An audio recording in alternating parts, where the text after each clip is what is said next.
tebal gitu ya. Hmm. Nah, Kak Andara punya trauma atau punya Oh, pengalaman banget, tentang banget. makeup dan bagaimana waktu itu WO? Dulu itu kan aku kan make up itu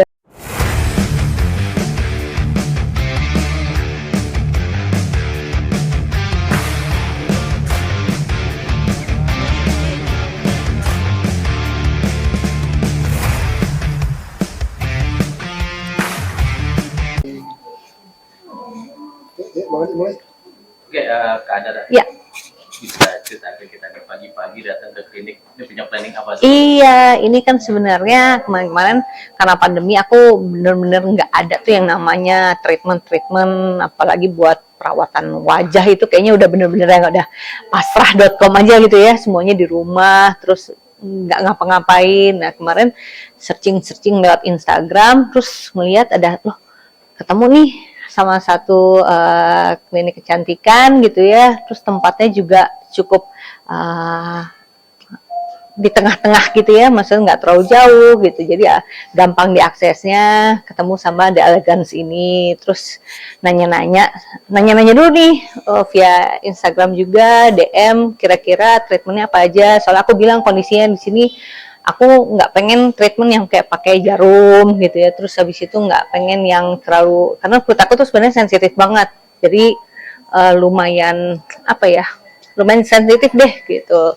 Jadi kemarin nanya-nanya, terus mereka nyaranin ya udah Kak datang aja ke klinik, nanti kita konsul dulu sama dokternya, nanti dilihat langsung seperti apa. Dan surprisingly ini baru pertama kalinya aku ke klinik ini, tempatnya nyaman banget, terus tempatnya juga cantik ya, emang dikhususkan untuk perempuan-perempuan dengan estetika gitu ya, jadi represent banget dengan treatment atau perawatan servis-servis yang mereka tawarkan. Gimana sih Kak merawat diri gitu, nggak sih kecantikan juga? Kalau untuk perempuan hari gini sepertinya itu jadi satu hal yang diwajibkan gitu ya, gitu maksudnya. Aku malah ngelihatnya zaman sekarang perempuan-perempuan juga udah sendiri mungkin paham gitu soal perawatan wajah. Aku tergolong yang baru melek itu sekitar ya udah telat banget sih ya, mungkin udah 25 tahun ke atas gitu. Sedangkan anak-anak zaman sekarang kayak usia belasan tahun aja mereka kayak udah ngerti make up, mereka udah ngerti skincare. Kalau aku dulu boro-boro skincare, sabun batangnya udah cakep banget masuk kena ke muka gitu ya.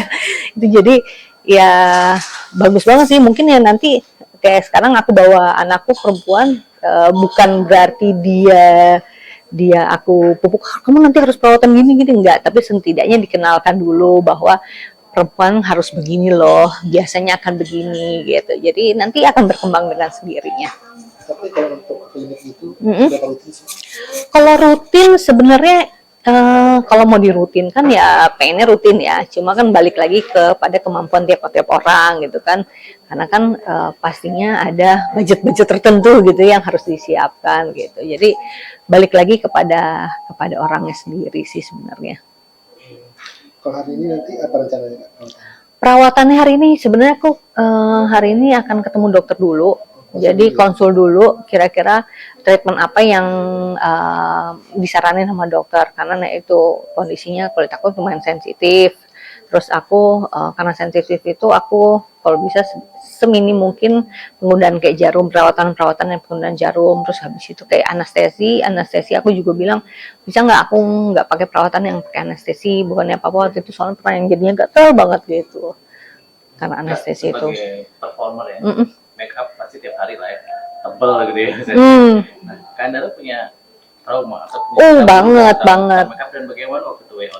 Dulu itu kan aku kan make up itu dari umur belasan tahun ya, maksudnya setiap hari itu pulang sekolah pasti make upan which is dalam artian karena aku ada panggilan foto, ada kerjaan yang memang haruskan itu make up, dan make up yang zaman dulu itu bener-bener pure ya make up panggung, dimana make up foto itu nggak mungkin make up kosmetik zaman dulu itu nggak secanggih sekarang deh. Sekarang tuh kayaknya flawless gitu ya, terus bahan-bahannya juga kayak pas kita pakai nggak berasa tebel gitu, nggak kayak topeng pada saat kita pakai. Sedangkan zaman dulu kalau kita nggak make up yang seperti itu nggak akan ke cover semuanya gitu, dan untuk penampilan di foto, untuk penampilan di atas panggung itu nggak present untuk make up yang orang pengen lihat gitu, terlalu yang dandan nggak sih gitu, kayaknya kok biasa aja. Sedangkan kalau untuk kebutuhan panggung, kebutuhan foto, kebutuhan entertainment itu diharuskan gitu ya. Jadi kalau misal orang lihat,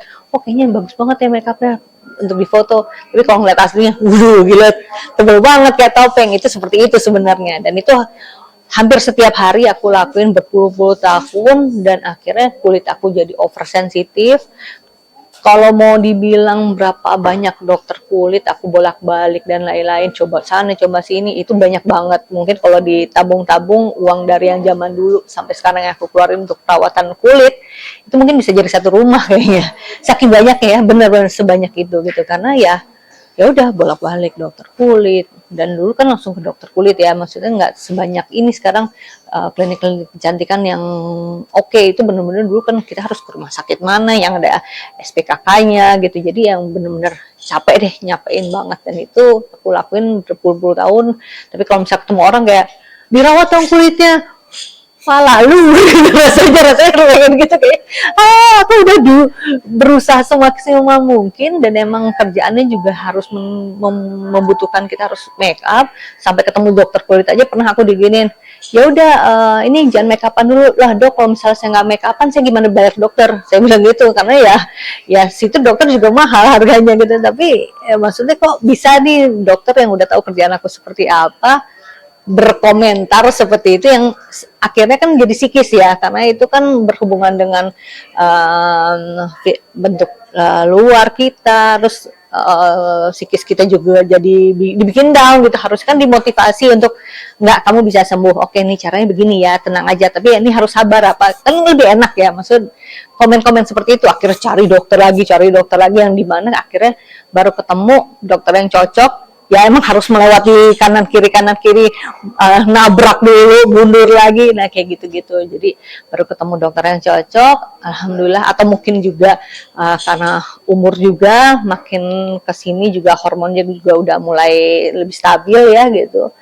Jadi dulu yang namanya jerawat itu bener-bener, aduh ampun deh, saking make up dempulan setiap hari itu bener-bener bisa yang sampai merah-merah semuanya dan lain-lain. Kalau sekarang ya alhamdulillah udah tinggal kayak perawatan aja, treatmentnya aja, dimana dijaga, dimana sekarang akhirnya kulit aku jadi oversensitif karena itu penggunaan make up, kemudian kimia-kimia dari produk-produk kecantikan dari dokter kan, misalnya obat jerawat atau apa gitu kan lumayan keras ya gitu kan. Terus udah gitu treatment dari dokternya juga seperti misalnya facial yang mungkin over zaman dulunya, atau peeling segala macam, itu lumayan bikin capek muka aku banget gitu. Berarti bisa dibilang hari ini kayak balas dendam ya, memanjakan si kulit ya? Sekarang ya mungkin kembali lagi gitu ya, balik lagi kita bikin relax lagi dulu kulitnya gitu. Dimana pandemi ini 3 tahun emang nggak dirawat sama sekali, maksudnya bukan nggak dalam artian ya udah cuci muka aja, bersihin muka aja, paling cuma sesekali maskeran gitu ya, semampunya, seingatnya. Tapi kalau sekarang kan ketemu dokter, bisa konsul lagi, kira-kira untuk usia aku seperti ini, kondisi kulit aku seperti ini, bisa apa sih gitu, apa yang harus aku lakuin gitu.